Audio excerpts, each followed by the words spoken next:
Kyrie, PJ Ziegler, Fox 8. 42 points tonight, career playoff best for you. What was the difference, and when did you kind of flip that switch, if you will, there in the second half?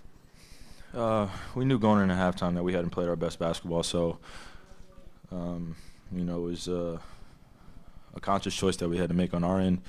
How bad do we want it? And we just had to keep it within striking distance, and we knew that our pressure, if we picked it up, we're going to have them commit turnovers and make them feel uncomfortable, and that's when we're at our best, when our defensive intensity is at an all-time high, and we're playing with unbelievable pace. So it was one of those games that we had to fight through, and we had to earn it. And that Boston Celtics team is coached well, very well coached. They gave us everything they had, and we had to withstand some runs. And in the third and fourth quarter, we were able to withstand them and create a separation for ourselves. Quick follow-up.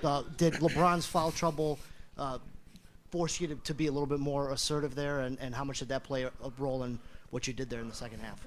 The importance of a Game 4, especially the way we came on Game 3. In the back of my mind, I was like, I'm saying to myself, they cannot tie up this series. They cannot. We cannot go to Boston 2-2, and then it becomes almost an even series. And for us, our focus level has to be at an all-time high. And the little things that matter, that's going to make the difference within the game. You saw Kevin doing it, being a man down low. Tristan, JR giving us some great minutes. Richard Jefferson, Darren, Kyle, everybody's effort. We needed everything tonight, and and we all need that from one another in order to be a great team, especially for what we're trying to accomplish. That Celtics team is not going to give up, and they're going to continue to attack us, and we have to be able to face adversity, look it in the face, and say that you're not going to win today. And I'm telling my guys on the court the whole entire game, we've been through this before. We've seen this, we've experienced this, and we're going to get through this. And from that point on, it clicked. Shai Goldenberg, Hoops Israel. Congrats on an excellent game. In that scary third quarter moment, did you feel like you need to get back up and keep setting the tone? And what's your condition right now? I'm just thankful that I've twisted my ankle so many times that, plays like that, you have two choices. Either you could, sit there and kind of will in the sorrow of you actually twisting your ankle, or capture the moment. And, my adrenaline is still going at this point. So I'm pretty sure when I get home, my body will probably hate me, but it's the magnitude of the moment and what's at stake. And I wasn't coming out for any margin. I wasn't coming out. I knew how much we needed this game and how much my teammates needed me, and the importance of me leading these guys as well as Bron. So. Kenny Rhoda, WHBC. Kyrie, what is it with you in big moments? Why do you seem to flourish in those moments and rise to the occasion? Just being prepared mentally first, and then letting the physical tools that God has blessed me with take over, and really being just fearless in terms of my approach. When you have a special player like Bron on your team, sometimes you can get caught watching, and you allow him to be great. And then in the case of occasional games where it's my job to be aggressive in all facets and keep us within the game and constantly stay in attack mode. We're quite a different team, and when we're doing our defensive end and my teammates are able to get stops and we're out in transition and we get some easy layups or some easy shots, then I'm able to ISO at the elbow, get some quality looks. We're a great team, so I don't take it for granted for having great teammates, because without those guys, I'm not able to attack the rim and be able to create and be able to have the space that I have out there. So Boston did a great job loading up on our ISOs, but we started to take advantage of it in the second half. And a quick follow-up. Why does this team love adversity? That's sort of a complex question, but adversity has a way of really bringing out the best in people, or it can bring out the worst. And I've been on both sides. I know a couple of my teammates have, and us as a team, we've been on both sides as well. So, you just have a choice to make. And it has to be a fearless approach, and it comes from up top from our leadership. I'm not going to waver. I'm not going to show any signs of giving up or anything of that matter. My job is to continue to play and continue to lead these guys as best I know how. And it's a difficult task, but adversity is part of life, and it's a part of the game, and it's just basketball. And if you leave it all out there and you can look yourself in the mirror after the games and you gave it 150%, that's all you can ask for from yourself. Dave McMenamin, ESPN. Kyrie, I'm not trying to put LeBron out the pasture by any means, but at some point he's spoken openly about this. He mentioned it to me in the second round. He said, you're going to be in the position to lead this franchise in your prime.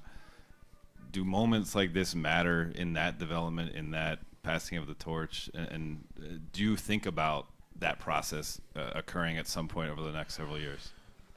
It's hard not to think about because as I continue to get older and I'm playing with an unbelievable player like Bron, from the outsider's perspective, it could, it could be seen a few ways. And for me, it hasn't been anything short of difficult of trying to figure out when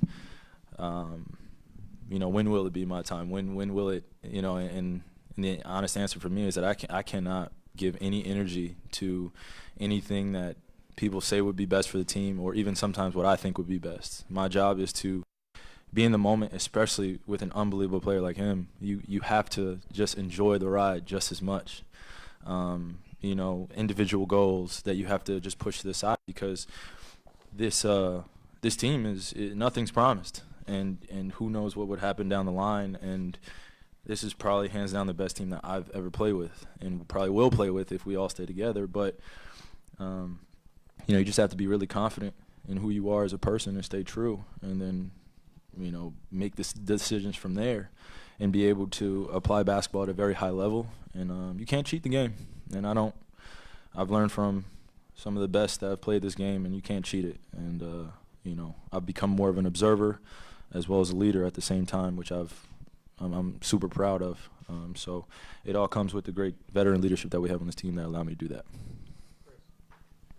Chris Fedor, Cleveland.com. Kyrie, you've mentioned now twice in the last couple of weeks just about how great this team is beyond the talent, which is obvious. Everybody sees it. What is it that makes this group so unique, so special? I said it last year when we had a very special team as well. But you just look at the individual journeys that we've all endured and how Griff has put this team together and how it's gelling very well and how we've all seen a lot. So even in myself, I'm 25, going on year 6, going on year 7 next year. But I've seen a lot in this league, and I've had the luxury of being a part of a very special team for the last 3 years. So when we come into practice and everyone's locked in, true professionals, it makes the game a lot more fun, and the sacrifice is well worth it. Kyrie, Rick Nolan from the Medina Gazette Chronicle-Telegram. I think from the time of LeBron's 4th foul until the end of the 3rd period, a little less than 19 minutes, you had 33 points. What's it like when you get on one of those personal roles offensively? You almost hit the, I think you guys have heard it, almost like a runner's high, where you get so juiced up, and you see a few shots going in, and then you feel the emotion kind of take over, and then shots just start to fall in, and then moves that you've practiced just become second nature, and that's an incredible zone to be in, which I was tonight. And like I said, it all happened with the flow of the game and all of our guys doing the little things in order to allow me to do that. So. Kyrie, Scott Sargent, WFNY. A lot was made earlier in the playoffs about inefficiency and just shots not falling that otherwise would have. What have you seen these last 2+ games that has allowed your efficiency to ramp up? Is it scheme, or is it just things actually just going your way? By not thinking so much. As you guys know, as you guys have seen, Bron has been unbelievable. So, it was throughout the regular season going to the playoffs, It was myself and Bron, and then we had Kev getting back into the lineup as well as JR, and we were still figuring out our offensive tendencies. And in doing that, in between games, I wasn't shooting as much, and then going into games, just overthinking.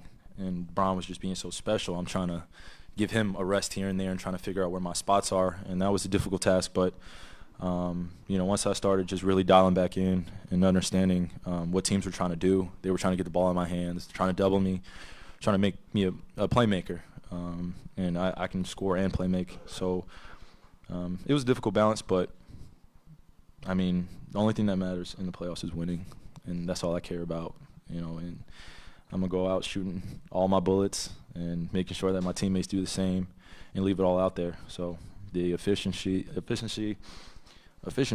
and everything else will come, and I'm confident in that. So.